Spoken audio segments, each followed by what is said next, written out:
Coucou les copains, j'espère que vous allez bien. Je vais éviter de faire trop ça avec mon bras parce que je viens de me faire mal. Oh non, mon pouce. Je peux pas le mettre dans l'autre sens. Je m'excuse d'avance si la lumière devient catastrophique, il est 19h donc le soleil va commencer à se coucher. À un moment donné il faut que je filme dans ma vie, je ne peux pas sur mes horaires de travail quoi. On se retrouve aujourd'hui pour un petit bilan culturel. J'ai quand même consommé pas mal de choses vu que j'ai été allongée beaucoup longtemps. Et on va commencer tout de suite par les livres. Tout d'abord, Orgueil et préjugés de Jane Austen. C'est Sarah qui me l'a offert pour mon anniversaire, elle l'a même signé. Pour Marine, un livre aussi beau que toi. Bisous. Outre le fait que c'est un bel objet, c'est un livre que j'ai apprécié. Premièrement parce que j'étais contente de lire un classique de la littérature, une grosse histoire d'ego, très longtemps que je veux le lire, juste parce que dans le livre de cul, let's go, que je lisais quand j'étais plus jeune, After, dans le premier livre, les deux personnages principaux discutent de ce livre et de leur relation amoureuse et de leur difficulté à finir ensemble même si on sait très bien qu'ils sont attirés l'un par l'autre. Et du coup évidemment ça m'a intriguée. J'étais en mode un jour je lirai ce livre. C'est l'histoire de vice, de changement et d'amour. Surtout d'amour. L'intrigue prend place dans la vieille Angleterre pendant l'époque des guerres napoléonienne. On y suit l'intrigue d'Elisabeth mais aussi de ses 4 sœurs. Jane qui est l'aînée avec laquelle elle a le plus de liens et Marie, Lydia et Kitty. Le père des 4 jeunes filles est un personnage très intelligent, calme, posé. Et sa femme, elle a pas la lumière à tous les étages, elle fout un peu la honte quand elle invite des gens à table. L'intrigue commence véritablement quand Monsieur Bingley débarque. Il est trop mignon, il est trop beau, il est joyeux et surtout il est riche. Et vraiment à cette époque-là, ton but c'était de bien marier tes filles, les allaient à un moment donné dépendre financièrement de leur mari. Donc quand ce mec beau, à souhait, trop mime, trop gentil et tout arrive, c'est la folie. Et c'est Jane qui visiblement vole son cœur. Le truc c'est que le bougre il est pas venu tout seul. Son meilleur poteau c'est pas du tout la même vibe. Il est un petit peu ténébreux, bresson. C'est Fitzwilliam Darcy. Il en faut un de bad boy ténébreux dont une nana sympa va tomber amoureuse. Ce qui est rigolo évidemment c'est que comme dans toute bonne romance au début, la nana elle peut pas se le piffrer. Elle a beaucoup de préjugés, ce qui va évidemment causer des petites histoires. Je t'aime plus, que je veux pas de toi, que tu me dégoûtes, dégage. Si c'est juste 2 personnes qui se rencontrent et qui sortent ensemble, on se fait chier. Non. Ce qui est très intéressant tout de même, c'est qu'il ne parle pas que d'amour, il parle aussi d'enjeux de rang, de domination sociale, d'argent qui va parfois entraver certaines unions. Le titre Orgueil et préjugés est vraiment basé sur tous les préjugés et l'ego des personnages et à partir du moment où ils les mettent de côté, les relations sont beaucoup plus claires et simples. C'est un classique, je suis contente de l'avoir lu, je suis contente d'avoir un aussi bel objet dans ma bibliothèque. C'est pas le livre que j'emmène avec moi sur une île déserte quoi. Et le deuxième roman que je viens vous présenter, c'est Réinventer l'amour de Mona Chollet. Comment le patriarcat sabote les relations hétérosexuelles. Rien que ça. Je l'ai vraiment bien aimé. C'est un livre qui est écrit par une journaliste et essayiste qui se documente énormément. Elle fait énormément référence à d'autres ouvrages, d'autres reportages, d'autres femmes, d'autres témoignages. Ça sort pas juste de sa tête, c'est pas un roman autobiographique de sa vie, c'est vraiment un travail de recherche qui est documenté. Ça m'a permis d'avoir d'autres sources de référence et d'apprendre certaines choses. C'est un ex-copain qui est revenu vers moi et s'est excusé de certains comportements qu'il avait eu. J'étais étonnée parce que dans ma vision de la relation, il avait absolument pas fauté. Et il m'a dit mais en fait j'ai lu ce livre et je me suis rendu compte que ma perception des relations c'était pas la meilleure, je t'avais sûrement fait subir des choses sans même que tu t'en rendes compte. Et donc j'étais en mode qu'est-ce qui me baragouine le bougre, on est gigapotes, y a pas de souci. Et ensuite un autre ami me l'a recommandé, je me suis dit bon ça fait 2 garçons qui me le recommandent, ce serait peut-être intéressant de voir comment une dame arrive à convaincre des hommes qu'il y a un déséquilibre dans les relations hétérosexuelles. C'est qu'elle a dû avoir une façon de parler qui était pas considérée comme extrémiste et qu'elle devait du coup d'une certaine façon réussir à inclure pas mal de choses. Donc c'est une femme hétérosexuelle qui aime l'amour et elle le refute à aucun moment dans son ouvrage et moi j'avais peur de ça parce que j'étais en mode ça va être un truc en mode soyez plus indépendants dans votre relation, ne vous donnez pas à fond etc. Pas du tout ce qu'elle dit. Et tant mieux parce que c'est pas du tout ma vision de l'amour et ça m'aurait frustré qu'un livre vienne me dire qu'il fallait être plus indépendante et que je peux pas me donner à fond dans une relation. J'ai particulièrement aimé ce livre pour 2 raisons. La première c'est qu'il est très bien construit. L'autrice fait vraiment un travail de recherche très approfondi. Elle va prendre des références philosophiques, sociologiques, culturelles. C'est vraiment très fourni. Il y a un vrai travail de recherche documenté qui part toujours d'abord d'elle-même. C'est pas l'histoire de la femme à travers les siècles, à travers les âges. À la base, ça part de sa réflexion personnelle et de cette pensée intime, elle va développer toute une pensée plus structurée avec toutes les recherches qu'elle a faites. Et je pense que c'est ça qui fait que ce livre est pas pompeux. Le côté intello est pas ennuyant. C'est pas un livre qui fait peur. Il y a beaucoup de références, c'est vrai, et je vais pas le cacher, il y en a sur toutes les pages. Mais c'est pas un livre qui est inaccessible du tout. C'est vraiment un livre qu'elle a fait pour elle, pour se comprendre elle-même et pour aider d'autres femmes et d'autres hommes, parce qu'elle ne les exclut pas du tout de l'équation à se comprendre. La deuxième raison pour laquelle je l'ai beaucoup aimé, c'est parce qu'il traite beaucoup de sujets. Il va de la fétichisation des femmes, notamment les femmes asiatiques, les femmes noires, dans l'histoire mais pas que, dans des relations de célébrités plus récentes qu'on connaît même nous, tu vois, être en mode ah ouais c'est vrai que vu comme ça, pas ouf. Les violences conjugales, il y a toute une partie sur ça qui est hyper détaillée avec des témoignages, ou l'attirance pour un criminel, le syndrome du Saint-Bernard où la femme a tendance à vouloir constamment aider son partenaire et être un support, porte un peu de désir de se sacrifier pour l'autre. Je pense pas que ce livre m'ait énormément appris parce que j'ai déjà lu beaucoup d'écrits féministes, vu de documentaires féministes, suivi des féministes évidemment. Il y a beaucoup de choses que je savais déjà. Je suis une femme, que c'est aussi un sujet qui m'intéresse, sur lequel je me documente. Donc forcément, il y avait des références dont elle a parlé que j'avais déjà en tête, que j'avais prévu de lire, etc. Je me suis, à ma grande surprise, souvent retrouvée dans ce livre. Notamment dans la partie sur le fait que les femmes se font assez petites pour être désirées et désirables, qu'elles se tassent pour permettre à l'autre de se sentir supérieure. Dans presque toutes mes relations, j'ai aimé plus que l'autre et c'est pas une fin en soi, mais du coup j'ai plus donné à l'autre, j'avais plus ce besoin de lui plaire, mettre à sa place et me dire qu'est-ce qui lui plairait en fait que je sois et me transformer pour être sa petite amie idéale quoi. C'est un truc que je faisais beaucoup plus quand j'étais plus jeune. Je me suis beaucoup de moi-même objectifiée pour que l'autre, même au collège quand j'appelais mon crush au téléphone le soir à 22h pour l'aider à faire son DM de maths parce que j'étais assez pathétique pour ça. J'ai aussi beaucoup aimé la façon dont elle traite la rivalité féminine dans ce bouquin. J'ai été témoin de ce genre de choses, que ce soit moi personnellement ou au collège, l'une de mes copines a décidé du jour au lendemain de me tourner le dos, d'arrêter de me parler parce que j'étais malheureusement tombée amoureuse du même garçon qu'elle, ou par exemple simplement ma sœur qui avait un groupe de copines et voilà, il n'y avait pas 6 mois sans qu'il se passe une crise, sans que certaines arrêtent de se parler parce que un tel avait parlé à machin. Elles étaient en compétition les unes avec les autres et c'était pas sain. Évidemment elles ont fini par grandir et en grandissant elles ont mûri. Ma sœur est plus du tout en contact avec certaines de ses filles, mais celles qui sont restées, des relations qui sont beaucoup plus saines. Ça a été un travail c'est sûr, et ça a été un travail qui a pris des années parce que ma sœur je l'ai récupérée plein de fois à la petite cuillère parce qu'elle avait fait le choix d'avoir des copines et non des copains. Et même dans la façon dont moi j'ai traité mes relations amicales, j'étais la nana qui disait non mais moi je préfère avoir des potes mecs plutôt que des potes meufs parce que les potes meufs elles se tirent toujours dans les pattes. Et c'est pas vrai. Aujourd'hui j'ai des copines, j'ai des amis que j'aime plus que tout, qui me veulent que du bien et à qui je souhaite le meilleur du monde. On est bienveillantes entre nous et cette rivalité n'existe absolument pas. J'ai évidemment expérimenté des relations amicales entre filles où il y avait une vraie rivalité, où fallait pas que t'aies des meilleures notes que l'autre personne sinon elle te tirait dans les pieds. Ah mais tu mérites pas d'avoir une meilleure note que moi, j'aime mieux bosser que toi. Comme j'ai eu des relations amicales filles comme ça, j'ai eu du mal à refaire confiance à des filles et les premières vraies amies filles que j'ai eues, je les ai eues à la fin du lycée donc avec Sarah et en prépa. Et c'était pas leur faute, c'est construit comme ça. Les nanas se mettent en rivalité pour plaire aux hommes. Il y a une nana qui a décidé de m'humilier publiquement dans la cour parce que j'étais tombée amoureuse du même mec qu'elle. J'avais pas pécho le mec hein, je l'aimais de loin, mais elle a décidé de me traîner dans la boue pour ça. Je suis pas du tout rancunière hein, cette nana, si tu passes par là, je t'en veux plus du tout. Ça montre qu'il y a un problème dans la façon dont on se construit quand on est des jeunes filles et notamment pendant l'adolescence où on est vraiment en rivalité parce qu'on se cherche, on cherche aussi l'attirance des garçons et c'est pour ça qu'il y a beaucoup de rivalité entre les filles et que c'est pas une période facile le collège, même le lycée hein, en soi je pense. Ensuite, les films, faut que j'arrête de faire ça, je me nique. J'ai été voir Ouistreham au cinéma. C'est un film sociologique. Ça raconte l'histoire d'une écrivaine, Marianne Winkler, qui veut écrire un livre qui parle de la condition précaire des femmes d'entretien. Elle est issue d'un milieu privilégié. Pour écrire ce livre, elle va pas venir en tant qu'écrivaine et leur demander comment vivre leur vie. Elle veut vraiment vivre l'expérience en immersion, travailler avec ces personnes, se lever à des horaires horribles, etc.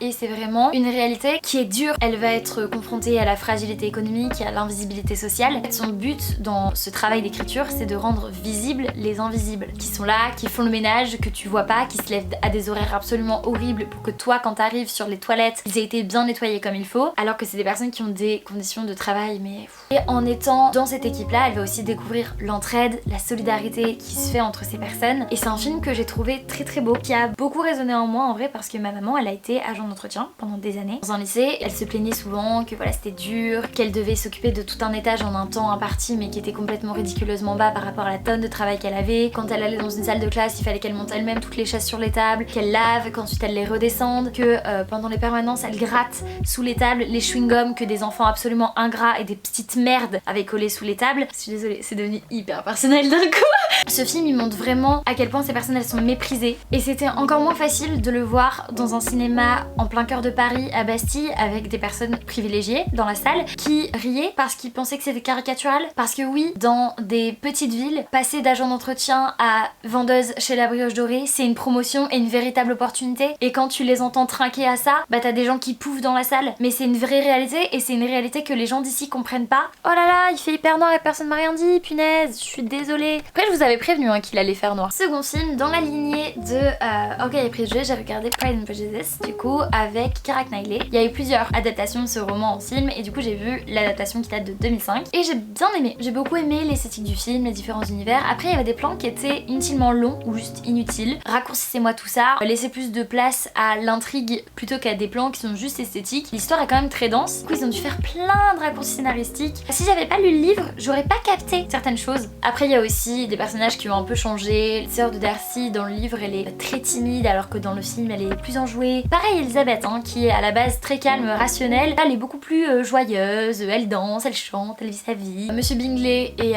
beaucoup plus bené dans le film je trouve. Il fait un peu simplet quoi. Cependant j'ai beaucoup aimé le film, je regrette juste qu'il n'y ait pas eu plus d'approfondissement au niveau de l'enjeu en fait de vraiment marier les Bennet, parce que ce que je vous ai pas dit quand je vous ai décrit le livre c'est qu'en fait ces filles elles sont très intéressantes, très chouettes et tout. Elles ont des petits soucis de rang et de fortune. Le patrimoine qu'elles ont en fait va leur être retiré à la mort de leur père et c'est leur oncle qui va récupérer la maison. Et donc en fait il faut vraiment qu'elles se marient, c'est un vrai enjeu et en fait ça apparaît pas trop dans le film. Enfin c'est un film que j'aurais moins apprécié si j'avais pas lu le roman je pense. Mais ça reste un très bon film. On peut passer aux séries. Le Gossip Girl, j'ai fini 6 saisons, c'était long.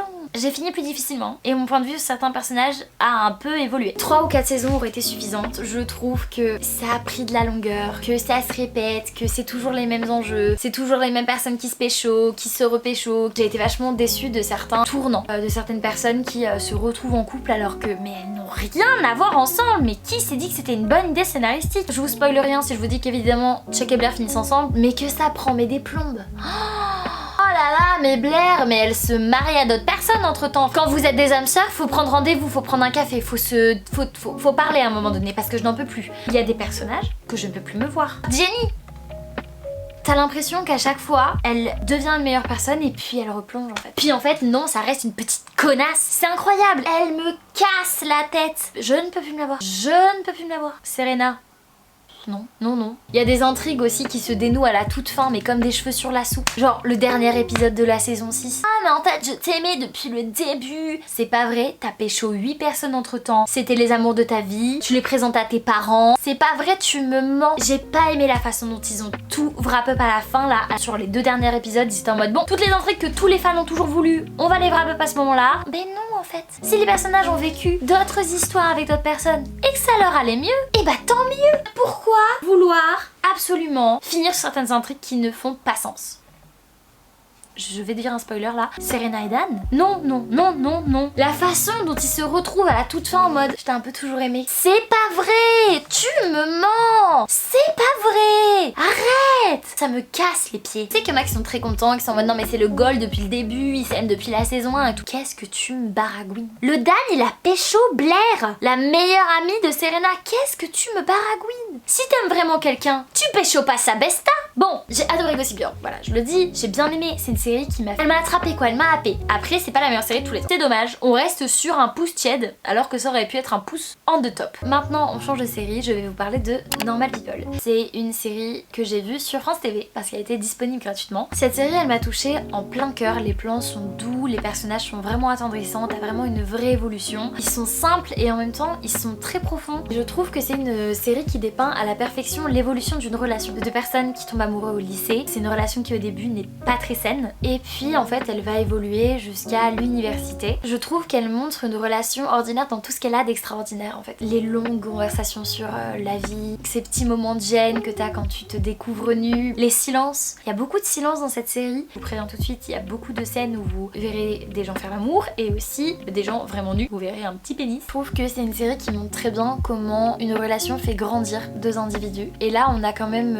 une relation qui est beaucoup basée sur la communication, de l'amour et de leur amour à tous les deux, de leurs attentes, etc.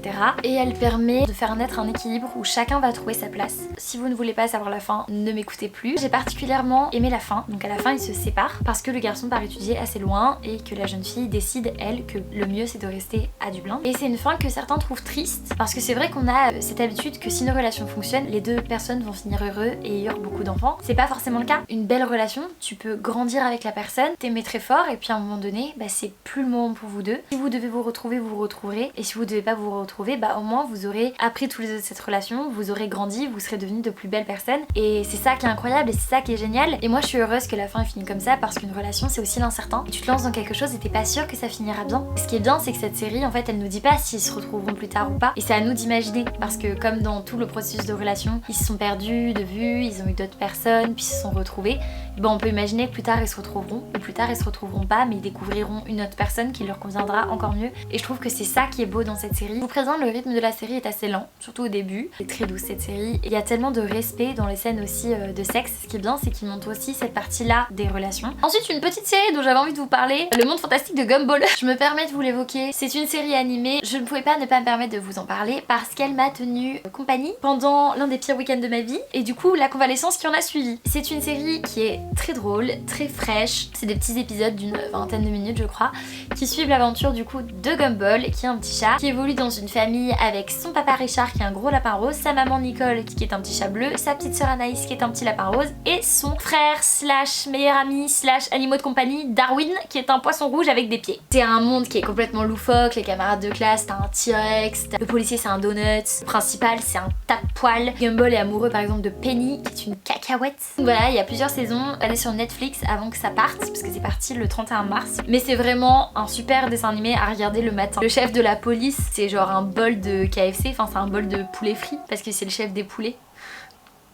Et enfin la série que je viens de terminer, Euphoria, que je n'avais jamais regardée parce que j'avais peur des sujets qu'elle aborde. Outre le fait que c'est une série qui est absolument sublime, hyper esthétique, que ce soit dans la façon dont c'est tourné, dans les plans, dans les couleurs, dans les costumes, dans les maquillages. Il y a tout un univers qui a été hyper romancé sur les réseaux sociaux, mais à la base les thèmes traités sont très durs. Le personnage principal c'est quand même Rue qui fait la narration, qui est une jeune fille qui est addicte aux drogues dures. Et on suit pas que son parcours à elle, on suit le parcours de plusieurs personnages, donc plusieurs étudiants qui ont chacun leur petits soucis on va dire. Et Cassie ça va être le besoin d'être absolument aimée et validée. Maddie ça va être la pétasse du lycée, la reine du groupe qui se retrouve malheureusement dans une relation toxique avec un garçon qui a des problèmes familiaux, t'as peur. Il y a Jules qui est une jeune fille transsexuelle en transition. Il y a Kat qui est en surpoids et c'est un sujet qui est traité dans la série. Lexi qui est un peu la personne qui est calme, l'observatrice en fait. Fez qui est le dealer de Rue. Ça a plein d'autres personnages, si je vous ai toute la liste ce serait un peu long. Je mets tout de suite un trigger warning cette série, je suis sensible et j'ai eu vraiment du mal à certains moments. C'est une série que j'avais pas pu binge-watcher déjà parce que chaque épisode était émotionnellement trop chargé. J'étais chamboulée par ce qui se passait et je pouvais pas enchaîner avec l'épisode suivant, il fallait que je processe tout ce qui venait d'arriver. Dès le deuxième épisode de la saison 1, il se passe quelque chose de très très violent où on voit quelqu'un tabasser littéralement une personne et c'est une scène qui m'a choquée. C'est pas une honte de le dire, ça m'a mis dans un mal-être. J'étais pas du tout à l'aise devant cette scène. C'est pas une série qui peut être regardée par n'importe qui je pense. Et c'est important de le dire parce que c'est une série qui a tellement été partagée sur les réseaux sociaux etc qu'en fait on dirait que c'est une série juste adolescente, c'est la série hype à la mode qu'il faut avoir vu. Non. Ça peut être choquant si vous êtes une personne sensible et c'est pas forcément une série que je recommanderais à tout le monde et surtout pas à des personnes qui sont jeunes. C'est une série qui dans la saison 1 avait quand même tendance un peu à mettre en lumière les bienfaits des drogues. Il y en a pas, voilà. Et la saison 2 justement se rattrape très bien sur ça parce qu'elle montre bien à quel point les drogues ont un impact absolument dévastateur sur toutes les relations de Rue, que ce soit sa famille à qui elle va dire des choses absolument horribles, ses amis, elle va détruire des relations, elle va se faire du mal. T'as tout ce réseau de trafic de drogue qui est évoqué dans la deuxième saison, un peu dans la première mais beaucoup plus dans la deuxième, et où on voit en fait tous les engrenages, tous les dangers que c'est de se retrouver dans ce genre de situation. C'est une série que j'ai adorée. Je pense que beaucoup de personnes ont pu se retrouver dans les personnages d'Euphoria, qui sont très bien travaillés, qui sont très approfondis, très bien narrés. C'est des épisodes qui passent vite en fait, même si ça dure 1 heure, ça se regarde mais tellement vite. Ça m'a fait du bien de retrouver une série comme ça, aussi travaillée, aussi complexe, aussi cool, et j'attends impatiemment la saison 3. Enfin, les podcasts. Podcast numéro 1, Émotion par Louis Média. C'est un podcast qui traite les émotions. Je pense que vous l'aviez pas deviné, donc je me suis permis de vous le dire. C'est l'une d'entre vous qui m'a conseillé ce podcast, c'est passe par là, merci à toi. Et j'ai été complètement hypée par le concept parce que bon bah voilà, les émotions, je suis un peu émotive, les TDR tu vois. C'est dans le style de transfert ou de passage qui sont des podcasts dont je vous ai déjà parlé ici, qui sont des podcasts où on raconte un peu la vie des gens. Et là du coup en fait on va raconter la vie des gens pour expliquer certaines émotions, on va faire aussi intervenir des personnes psychologues etc. pour décrypter certaines émotions, certaines situations et pourquoi certaines émotions mènent à certaines situations, que ce soit la frustration, la tristesse. Ça m'a aussi fait découvrir des émotions comme la compassion par exemple, pas mal d'émotions comme ça qui sont traitées et je trouve ça très intéressant. Et enfin Génération Do It Yourself de Mathieu Stéphanie qui m'a fait découvrir les podcasts longs. Par podcast long j'entends 2-3 heures d'épisode. Donc c'est le podcast de Mathieu Stéphanie qui est un mec qui bosse dans la com, il y a une agence qui s'appelle Cosa Vostra et je l'ai découvert suite à son échange avec Hugo Décrypte. Donc Hugo Travers, je pense vous connaissez tous ou plus ou moins tous. Si vous ne le connaissez pas, sachez qu'il aide à vulgariser la politique et les actualités. Période de campagne présidentielle, c'est quand même très intéressant donc je vous conseille évidemment d'aller le suivre. Tout n'est pas à prendre comme argent comptant mais il essaie d'être assez neutre, vous donne des clés pour essayer de vous forger une opinion. Et donc il a fait ce podcast qui est très intéressant avec Hugo Décrypte où il va parler de son ascension donc de youtubeur à entrepreneur à la tête d'un groupe média. Et ensuite j'ai enchaîné avec des podcasts de Jacques Séguéla, Sébastien Cap, le mec qui a fondé Veja. Et je trouve ça hyper intéressant parce que c'est un format de discussion où il part du parcours de l'autre, où lui aussi rebondit sur son propre parcours. Alors voilà, c'est des podcasts, ça reste capitaliste land, on va pas se mentir. C'est par un mec qui est dans une agence de com, pas sur un petit podcast choupi mignon. On est quand même sur un podcast qui va parler de parcours inspirants de personnes qui sont voilà, très capitalistes. Je sais que j'ai conseillé ce podcast à certains potes, ils m'ont dit PTDR, jamais de ma life tu me feras écouter ça. Je comprends. Sur ce, j'ai déjà terminé. Prenez soin de vous, on se retrouve très très vite. N'hésitez pas à liker, commenter, partager cette vidéo si elle vous a plu et évidemment à vous abonner à ma chaîne, ça me ferait très plaisir. À bientôt, bisous!